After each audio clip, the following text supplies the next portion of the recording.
The following episode contains some content that certain listeners may find disturbing.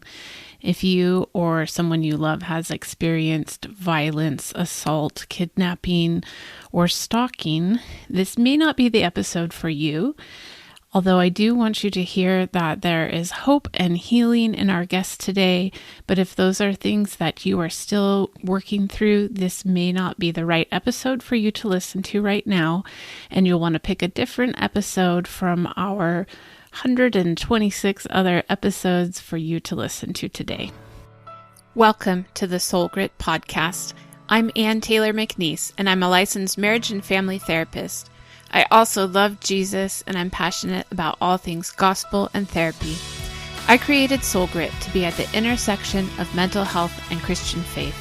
Christ followers need a place to ask questions and get answers about mental health. Join me as we dive into real stories and real questions from people who want to honor God with their hearts, souls, and minds.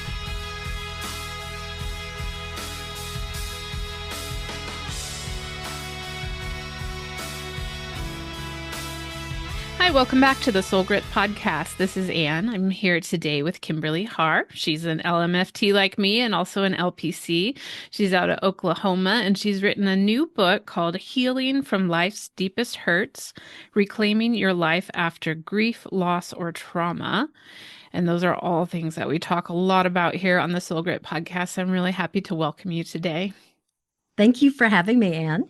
Yeah, so I just want to hear a little bit more about you. So some people who listen to this know that when I have another therapist on here, sometimes I can geek out a little bit, but really what I'm doing is I'm building this network of colleagues, even though we're virtual. And so let's hear just a little bit about how you became a therapist, why, what's your journey been like in this world?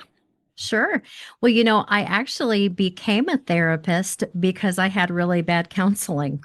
I had been my first marriage, I'd been married, and we went to marriage counseling, and it just felt like it was putting a band-aid on my marriage. Mm. And, the more I tried, it was like I just didn't feel like I was being given hope. Now, that may have been more on me than the therapist, but I decided at that point I was going to go back to school and I was going to learn how to be a hope giver. Mm. And so I actually became a therapist when I was in my early 40s. I Mm. had originally gone to school when I was, fresh out of high school. I was going to be a school teacher. Yeah. But when I was in my 40s, I went back to school and I totally changed what I was doing. I was a stay-home mom, and I put the time and the effort and the years and the studying and the Yeah. practice, and I became a dual licensed therapist. Wow. So tell us a little bit about the practice that you lead now. Sure. My practice is actually called There's Hope Counseling. And I see a lot of marriages. I see a lot of individuals. I see mostly adults, although I do have some adolescents that I have seen, but that is on a more limited basis. And so I see everything from anxiety, depression, marriage problems, just, whether it's adjustment, things people are going through in life that they just need to have somebody to walk beside them. I do a lot of trauma counseling. And I do a lot of what's called EMDR, the eye movement desensitization and reprocessing. Mhm. I would think if you've been listening to the Soul Grit podcast for a while, you know about EMDR. We talk about that a lot. I also practice EMDR. Part of your story though involves your own trauma and how you got to care about these things. So tell us a little bit about your story. Sure. In 2013, I referred to earlier that I'd gone through some marriage counseling that just didn't feel like it was giving me hope. And I had been in a marriage for 23 years. And over that 23 years, my ex-husband had been unfaithful to me. There had been some issues with pornography, chat rooms, things like that. And because we had 4 children, I had made the decision to stay in our marriage because I didn't want my kids going from one home to another. And so I stayed in the marriage for 23 years. Mm. And when we had been married 23 years, in 2013, I made one of the hardest decisions that I've ever made, and that was to file for divorce from my husband. Mm. Because I did love him, but there was just, obviously I found out he'd been in an affair and I was not willing to stay. Mm. So our youngest children were still at home. We had four children, and I had twins that were, I think they were, early stages of high school, and I wanted to get them out of the home before I ever thought about dating anybody again. I wanted to heal myself. I didn't want to rebound into any relationships. And so I told my ex-husband for 4 years I was just going to be mom. I was not going to bring anybody else into the home, nor would he come back into the home. And after 4 years, I said, if you get your act together, figure out what's going on with you, have a conversation, and maybe there's some opportunity we might be able to reconcile after 4 years, but definitely not before then. And 2017, I woke up in January and I just felt a stirring inside me that said this was the year I was going to be married again. And I just felt the words buckle your seatbelt. Mm. Now, I just figured, okay, it's going to go fast. And my ex-husband had asked me if there was an opportunity to redate me, and I had said no. So at 50 years old, I decided, how do you, put yourself out there to meet people? I was not really a bar scene person. And so I got brave and I joined 5 dating sites. Oh, And right. I was brought up at a fishing camp in Canada. And I knew that when you go and fish, if you have one line in the water, you've got one chance to catch a fish. But if you have 5 lines, you have a better chance. That's funny. So I was all in. I was all in. Okay. And so I had, over the period of 4 months, I had had many first dates. I was honestly ready to give up online dating because it can be an image killer to 50-year-old women. Yeah. And on April Fool's Day, I met a man. I went out. It was going to be my last first date, actually. And I met a man, and within I just knew right away, this is a man that I knew I wanted to marry. Hmm. And we saw each other every night for almost a month. And he was very similar. He was an engineer. It kind of tickled me because engineer and therapist were very, very different. Mhm. And he told me, like in our second week, he said, I've asked Google how long I need to know somebody before I know I'm in love. And it was kind of funny because he needed the statistics, he Yeah. needed Yeah. to know it was okay. And he said, I want to marry you. Oh. And we both knew we'd both been in long-term marriages before. We weren't raising children. And so we were just at a stage where we knew this was right. 4 weeks after we began dating, my ex-husband called me and he asked me to come over to his home. And he said he wanted to talk to me about our children. This was not uncommon. We had a friendly divorce. We talked many times about our children. So I went over to his home and he began kind of talking to me again about wanting to date me again. And I just said, you need to move on. I'm dating somebody. I'm getting very serious. And he said, maybe I need to go have a talk with that man. Mm. And I did not realize at that point that my ex-husband had been stalking me. Mm. And so when I left my ex-husband's apartment, I called my boyfriend and I said, hey, can I come over to your home? I'd like to talk to you just for a minute. It was like 9 o'clock at night. And so I went over there and I told him about the conversation I'd had. And I said, I am so sorry. My ex-husband may come make a fool of himself. He may spread a rumor. He may I'm really, really sorry. And I said, would you fight for me? Mm. And my boyfriend looked down at me and he said, of course I would fight for you. And when I asked him why, he said, because you're worth it. Mm. I did not know within 24 hours, he was not only going to be fighting for me, but he was going to be fighting for his life. Mm. So I went home. I was getting ready for bed and crawled in bed, but something stirred in me and said, lock your bedroom door. Mm. I was living alone. I didn't think much about it. I wasn't scared, but I got up and I listened to that voice. I locked my bedroom door and I went to sleep. And at 2:30 in the morning, I woke up to the sound of my bedroom door crashing down off the hinges. My ex-husband had broken into my home. He was intoxicated. He had a gun in his hand. And for the next 4 hours, I was assaulted. Mm. After this 4 hours, he told me, he said, as punishment for ruining his life, he was going to kidnap me and he was going to make me watch him as he murdered this new man I had been dating. And so I got into my ex-husband's vehicle, at gunpoint, And we drove to this new boyfriend's house, and I watched as my ex-husband mounted the 3 stairs up to the front door. Now, before he got out of the vehicle, he looked over at me and he said, "Now you go do whatever you need to do." And he had left the keys in the ignition. He, reached in the back seat. He got bullets. He got his gun, and I watched as he mounted the 3 steps. In my boyfriend's house, there was a big lead glass window on the front of the door, and I watched as my ex-husband tried to kick the door in, but I heard 3 gunshots, and I knew there was no way my boyfriend was going to survive this.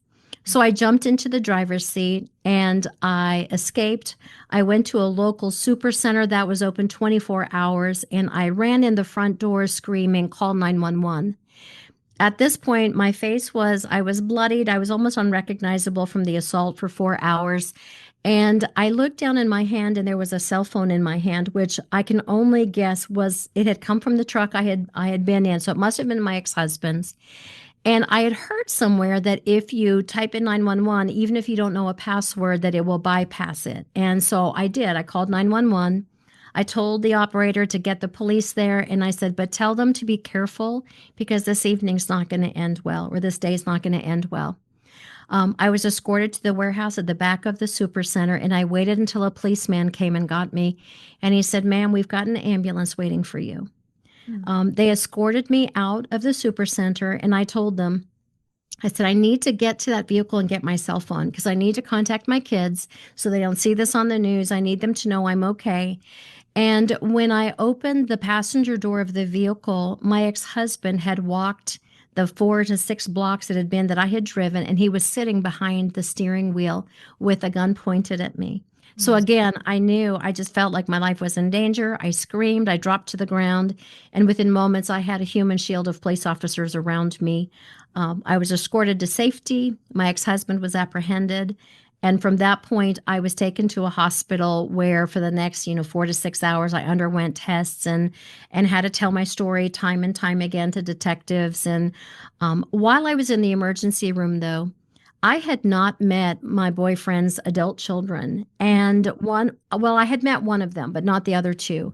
And while I was in the emergency room, the son I had met called my cell phone, and my oldest daughter answered the phone. And my boyfriend's son said, "We wish your mom well." He said, "Our dad was shot 10 times and he's in surgery, in and out of surgery. We don't know what this looks like. We wish your mom well, but we think they just need to go their separate ways." And so my heart sank. All I knew is he had survived, but he was very critical in and out of surgeries. And so I went home from the hospital. I stayed at my parents' home just for a couple of days, but I had an aunt and an uncle who had a home in the south part of town, and they were leaving for Canada for the summer. And they said, "Kim, we just want to give you our home for the summer where you don't have to go back to your house. You can heal there."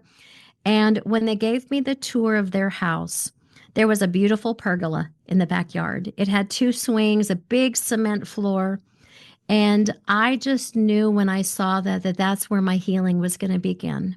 I knew that I was going to be spending my days at this pergola. I didn't know how I was going to heal, but I knew I was going to heal.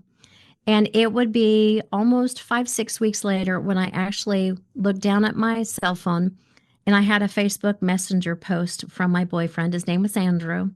And it said, "Hey, I'm alive." And I said, "Can I come see you?" He was getting ready to go in the hospital for another surgery.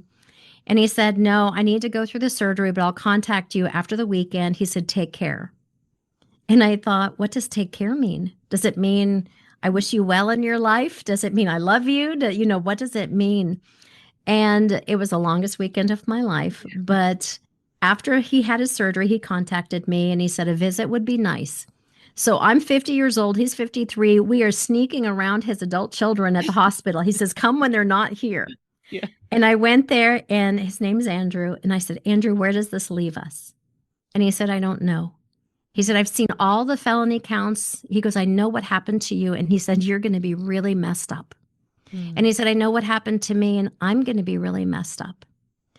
And my heart sank for a moment, but then I don't know, something came over me. And I looked at him and I shook my fingers in his face. And I said, "Andrew Har, you will never meet another woman like me."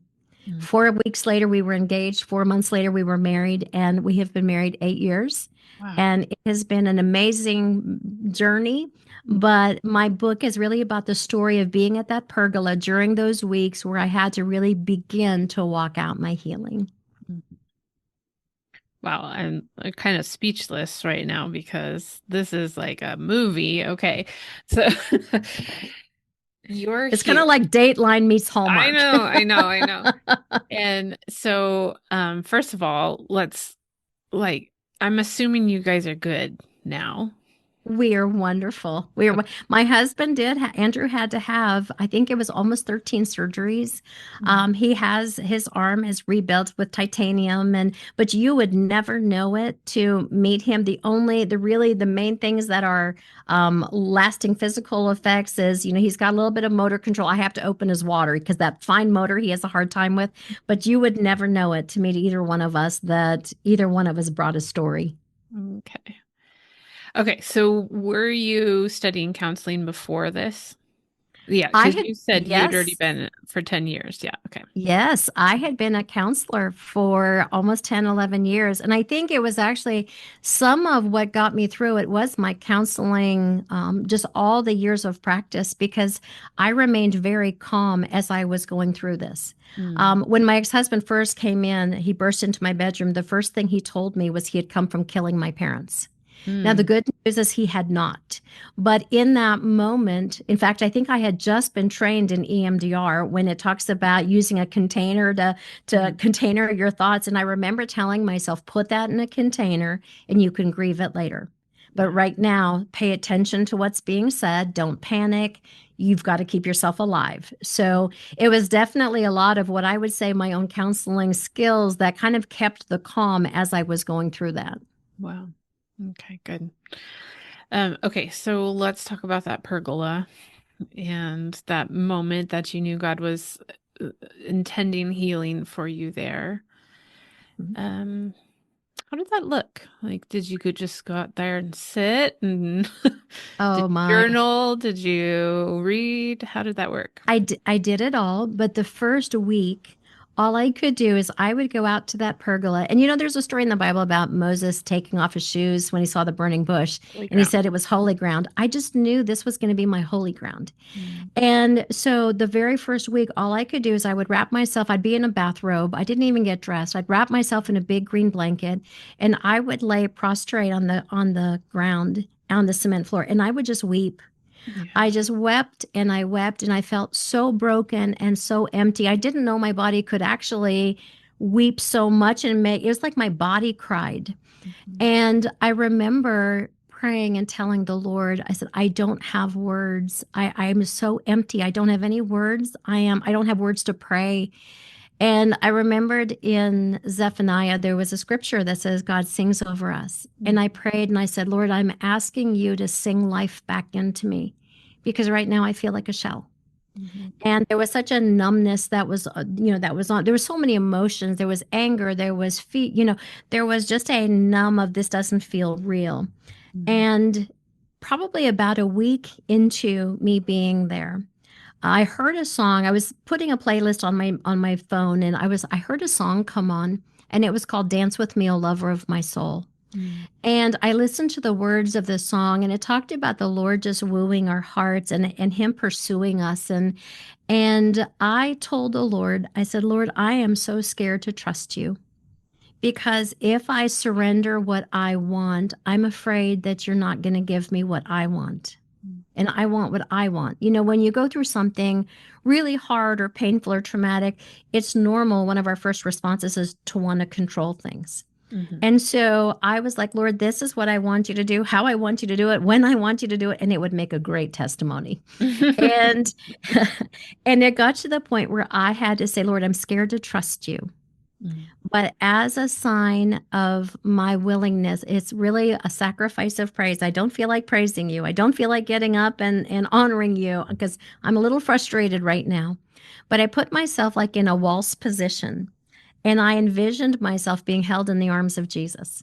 Mm. And I would close my eyes and I would literally move my body in a dance, like a waltz dance. And I am not a dancer. And but I would put myself like in this waltz and I would just imagine the Lord holding my heart.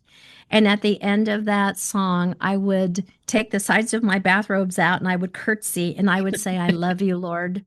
I love you, Lord.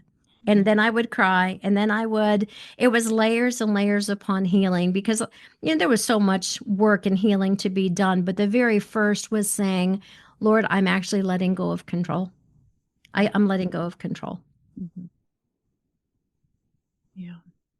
Well, okay, so what I'm getting from this, because, you and I are therapists, and so I'm sure there's a lot of internal, emotional, psychological work that you were doing, but I love that you were involving your body in Hmm. this. You've mentioned this a couple of times. Can you talk a Yep. little bit more about why that was important to your healing?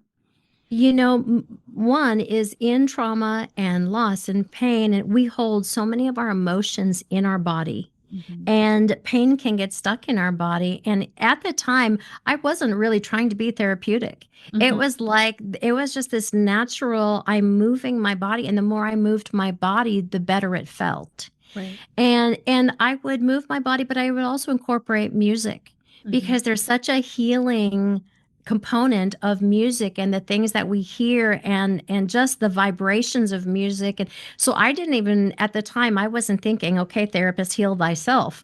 I was thinking this just feels good. This feels right. And so I would bathe myself in music and I would let the words of music wash over me. I immediately put myself in therapy because I knew that I wanted somebody to walk this journey with me and no one would heal for me, but I needed somebody just to make a safe space for me where I could process through, what I was feeling and thinking. And another really big part is I had to begin even the idea of what do I do with the beginning of forgiving people?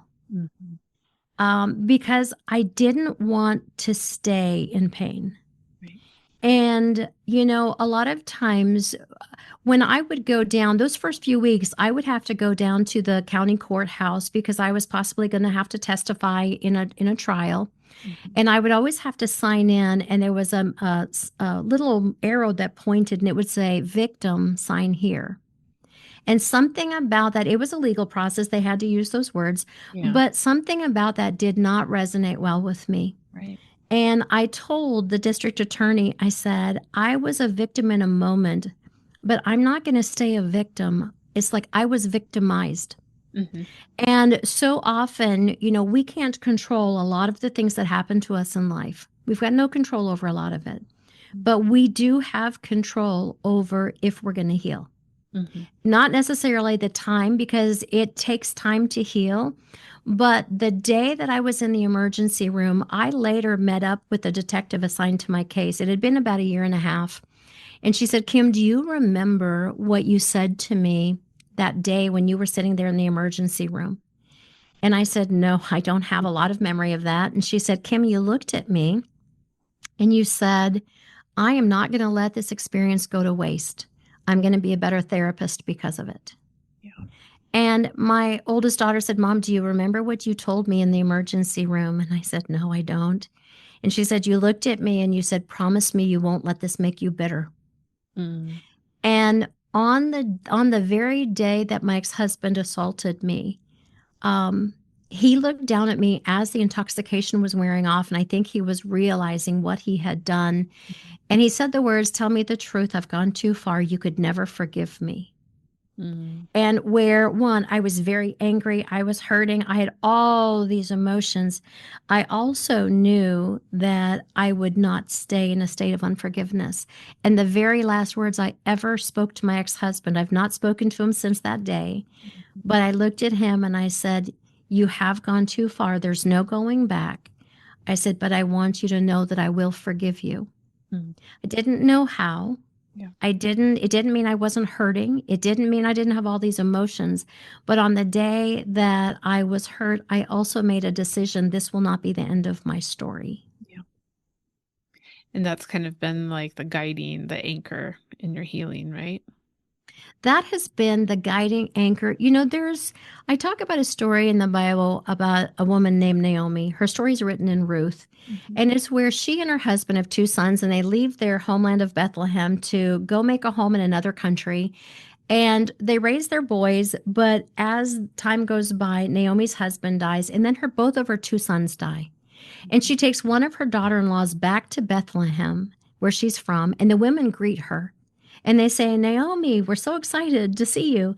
And Naomi looked at them and she said, from now on, I will not be known as Naomi. Call me Mara, which means bitter. Mhm. And Naomi changed her name to the past and to her circumstances. Mhm. Yet in the Bible, when God changed names, it was always to the future and to potential.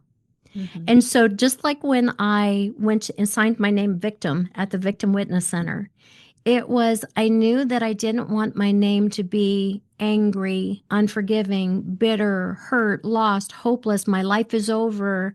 It Mhm. was like I didn't know how I was going to heal, but I just knew step by step, whatever it was, whatever that baby step was. Mhm. Sometimes it was just getting out of bed. That was the beginning of today. I'm going to make a choice to heal, and Mhm. I'm not going to stay stuck in that pain. Yeah. During your process, did you participate in EMDR as a client? I did. Now it's kind of interesting. The type of EMDR that they do when you're going through a criminal trial and you might be a witness is a little bit different. There's a little, there's some things that they are really more focused on just your safety at that point in feeling you are safe. Working through some of the trauma, but some of the deep work actually began after everything that the trial was over, and that's when I was able to actually do more in-depth EMDR. Okay. Um, what was that like? Because I don't think that I've ever had somebody who's a therapist come on and talk about their experience with EMDR. So you're gonna maybe talk about it from a slightly different angle, but can you just Sure. help our listeners understand what that process feels like when you're a client? Because I had been trained in EMDR, I knew right away that that was going to be one of the best forms of therapy for me because in EMDR, it's not talk therapy per se, where you're just sitting there and you're having this conversation back and forth. And so, when I went in, I first of all chose a therapist that I knew was very skilled in EMDR. They weren't just starting out. And, some of the very first things that we did, it was easy for me to take my therapist hat off because I was so in the role of client. It's Okay. like I felt my pain so big that, the first things obviously that we did is we did the things that were establishing safety. As I was going to be talking about what happened, we developed things like the container, and we did the butterfly hug to just calm my central nervous system down, and so we worked on the resourcing a lot in Yeah. the very beginning, because as I was processing, these were really scary things I was processing. Mhm. And with EMDR, my therapist was great to go at my pace. Many times I would say, you know what, I want to just stop there. I want to container this. And in the beginning, because mine involved a physical assault, I worked a lot on just really the negative belief of I'm not safe and Mhm. being stuck in what happened to where I got to, I actually was able to keep myself safe, and I'm safe now. Mhm. And so just kind of going through the process, I didn't have to have a whole lot of sessions because I am a therapist and I knew that process. But I had an amazing therapist that really helped me through that. And then Mhm. there was obviously the things that were very congruent with what had happened, Mhm. that again, it was just layer by layer. And as you go through healing, something comes up and it's like, okay, here's another layer that needs to be healed. So Mhm. some of it I went back and did more EMDR on. Some I actually, just kind of, they were things like working through things like forgiveness. They were things like, and on the forgiveness part, let me say, I had to really work hard on forgiving me Mm. because in the beginning, when let me go back to even my divorce. I had to forgive myself because I felt like I had failed. I felt like I failed myself because, um, you know, I had told myself I would never divorce. And now I know I didn't fail myself, but these are those negative things that we tell ourselves that we partner with and we believe. I told myself I failed my children because now they were from a broken home, when actually I didn't fail my children. I told myself I failed God because I had said for better or worse, and I took my vows seriously. And I had to get to that realization that, you know what, God doesn't want us in situations like that. He doesn't want us, we're not to be punished our lives. And then I had to begin the work of forgiving my ex-husband and the person he had been in an affair with. Mm. And so it was just like one layer after another. And I didn't in the beginning want to always forgive certain people. I Right. had to forgive well-meaning people that had told me to stay Mhm. without really, they were well-meaning, but they were giving me counsel that, one, they weren't counselors. And that's where I always say it's so important to get somebody that is a trained professional that can help you make these big decisions, and not just the well-meaning of people that, are trying well but really aren't trained in helping. Mhm. Yeah, can do more damage than good, Yeah. unfortunately. Yeah. Well, take us from there, from your healing to now you help other people find hope and healing. And you do that a lot in your practice, but also you put this book. I'm sure there's been some point down the line where people are like, oh, you got to write a book about this, right? Did you hear that from Yes. people? Well, yes, I heard that a lot. That, and you should make a movie. Oh, yeah, You it sounds you like should it. make a movie out of this. It's like, no, thank you. Oh, yeah, right. Although I will say that I did have thoughts. Who would I want to play me? Oh, did you pick somebody? It's kind of funny. Yes, I would have picked either Reese Witherspoon or Sandra Bullock. I'm like, they both have grit and gumption, and I'm like, Yeah, okay, you have to have grit and gumption. I um, always, okay. so on the book, when I decided to write the book, it was really scary. And it was scary because I am a therapist, Mm, because we are usually on that other side. We're helping other people hold their stories, mhm, and we're not bringing our things into therapy. We're not. And so there was a real, oh, this is scary because I'm putting my stuff out there, and those thoughts of judgment of, but the reason I chose to write it is because, obviously, and I know you know this as a therapist, so often people come in and you say, "Hey, how are you doing?" And it's fine. The mask is up. Fine. But mhm, then that mask comes down and we get to hold those stories. And I know that as I walked through my heartache, more than anything, I wanted somebody that had been through something mhm, that could say, "You know what? I get it, and mhm. you're going to be okay." Yeah. I wanted somebody that could give me hope. And so that's where I decided that I was willing to be that person that said, "Hey, I get it. I really get it." But those aren't just words. I didn't want to be a therapist that just wrote about healing, that didn't put any of my own stuff out there. Mm, So I put it out there saying, "Hey, I get it. And I can give you hope that even in the worst situation, one is you can heal. mm, It is work, but it's possible, and you can smile again. Life can be good again." And I also decided that I wasn't going to give the devil the last word on my story, yeah. because the day that I was assaulted and kidnapped and everything happened, it was all over the news, and I had no input in what that story was on the news. I had no power in what people believed, what they thought, what they said. All people knew is that I had been hurt. And I didn't want that to be my story.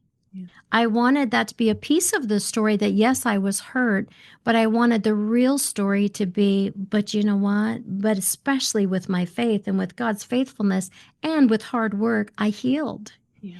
And so that's why I made that decision to write the book, is I didn't want it to stop with, here's a lady that was hurt. Mhm. That's good.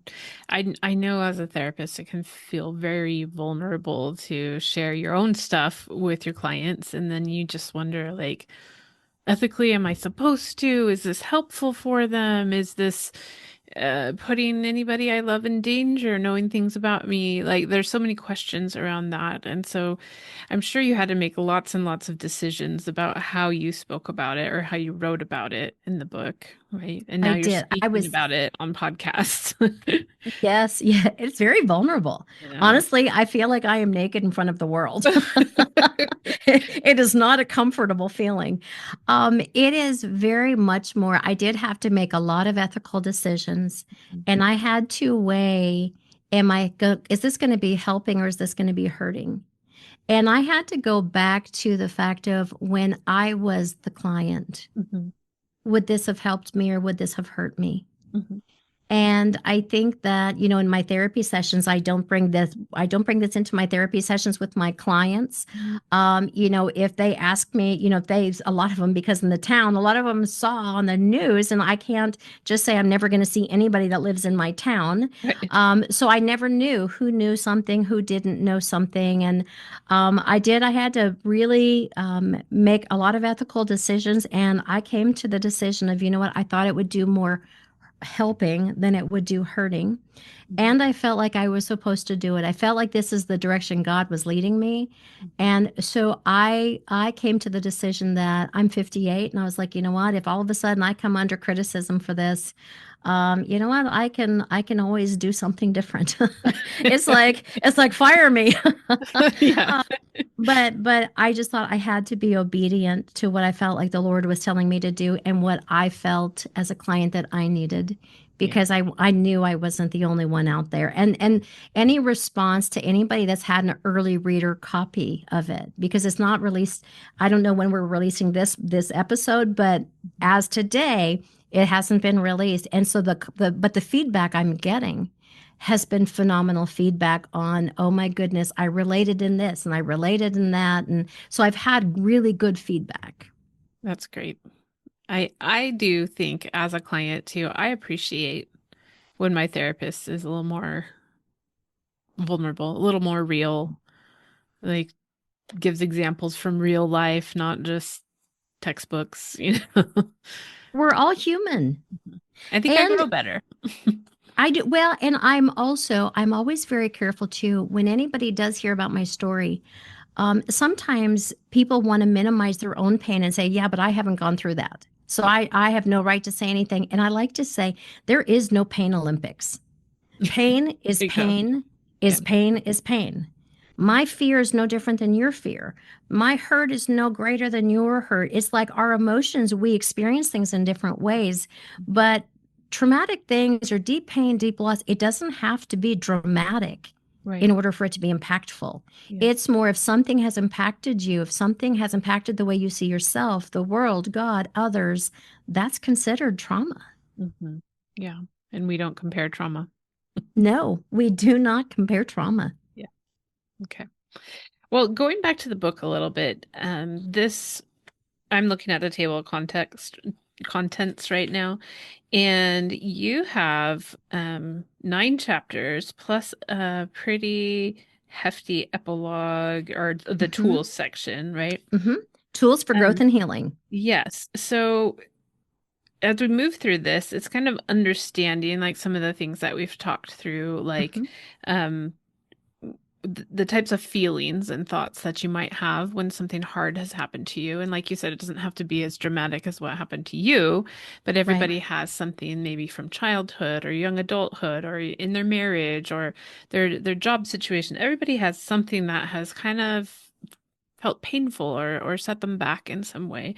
And so moving through some of those feelings and choosing to heal and move forward and finding what God's doing in that. And then it That's looks right. like that those last pages there, the tools are very practical. They're very practical. I say the first part of the book is my testimony, my story of what I went through. But the second part of it is really I bring my therapeutic tools. I Uh-huh. use them with many of my clients. And I talk about very practical things like one is the power of friendship and community. Because when we go through hard things, it's really normal to want to pull away and isolate. Mhm. Yet that's one of the worst things we can do because when we pull away and isolate, a lot of times we get stuck in our ruminating thoughts of nobody nobody cares. My life is over. We get stuck in those automatic negative thoughts, and we need trusted community. We Mhm. need trusted friends. And that may be one person. For me, I get asked a lot of times, what can we do when somebody is hurting? And I always say, don't try to fix it, but just sometimes the gift of your presence Right. is the most wonderful thing you can give them. Be quiet, sit with them, let them cry. Mhm. So I talk about the power of friendship. I talk about the power of therapy, obviously, the power of journaling, the power of music, because music is healing for the body. I talk about the power of forgiveness. Mhm. And I put a couple prayers of forgiveness in there for it. One is even, Lord, help me be willing to forgive when I don't want to forgive. Where do I even start? Mhm. I talk about the power of self talk. What are those things that we're telling ourselves? I talk about the power of gratitude. How do we incorporate gratitude even when we're going through hard, painful things? Mhm. The book talks about the power of laughter. Mhm. And then the power of knowing God's promises. Because I know for me, in those days when I was at my lowest, my weakest, it's like sometimes I would just say, God, I don't feel this, but this is what you say, and I'm just going to hold on to this. I'm going to just hold on to this hope. Mhm. And so the tools in the back, there's like almost like little worksheets, and they people can go to my website and actually print out more of a full-size version. But that is, it was important for me to bring something practical that people can actually write in the book. There's reflection questions, and they can actually make use of it. And it is my story, but I tie in their story at the same time. Mhm. Great. I love working with therapists when you write books because you know it's going to be practical in some way because we don't want to just write books so people can think we're smart or insightful. We want to write books because we want people to get better and to have tools. Well, and I tell my clients all the time, it's like just because we're therapists doesn't mean we're not human and Yeah. doesn't mean we make some of the same mistakes, and we have to be reminded of all these things as well. We have to use these tools that we're writing about. Yeah. My favorite is when my kids used to say, Mom, what would you tell your clients? There you go. Okay, well, just for the sake of time here, I think we're gonna be wrapping up, but I want to make sure that people know, do you have a release date for the book? I do. It is released on June the 3rd, Okay, and it will be available anywhere books are sold. great. So whether it's Amazon, Barnes and Noble, Target, wherever they are, you should find it. Okay. And then how can people find you? Like, are you Sure. online or you mentioned you have a website? I do. I have a website. It's KimberlyHar.com, and that is spelled Kimberly. And then my last name is Haar. KimberlyHar.com. And then I'm on social media. I'm on Instagram. I think it's Kimberly.Har, and Facebook. It is Kimberly J. Har. So I'm on Facebook and Instagram both. Great. So I'm going to have all those links in the show notes for people so you can easily click through to find those things. Again, the name of the book is Healing from Life's Deepest Hurts, Reclaiming Your Life After Grief, Loss, and Trauma. And I think this episode will release right around your launch date. So this will be perfect. And so people can find those books. And then I'm going to ask you our last question of the hour here. What are you doing for soul care? Yes. Okay. So when I hear soul care, the very first thing I think what nourishes me. Mhm. And I'll tell you what nourishes me. I'm a young grandma, but I am a grandma. And I love getting around. I have a 4-year-old granddaughter, a 2-year-old granddaughter, and a 7-month-old grandson. And there's something about no matter what's going on in my world, when I get around them, the world is made right. Mm. So one is being a grandmother. I love my husband and I, we love going to the lake together. The lake has always been a very healing place for me. I love water. Mhm. I incorporate many things like journaling and prayer, but I would say that one of the most nourishing is, well, my relationship with the Lord is obviously very nourishing for me, but those grandbabies, they come a close Yeah. second. Okay. Well, congrats on the growing family, and that's very Thank sweet. you. Thank you for sharing with us like how you're caring for yourself and how you're caring for other people. for writing this amazing tool that hopefully a lot of people will be able to move forward in their healing because of it. So thank you for being here. Thank you for having me, and it was a pleasure. The Soul Grit podcast is a production of Soul Grit Resources. You can find more at soulgritresources.com or on the socials at Soul Grit Resources. You can email me at info@soulgritresources.com.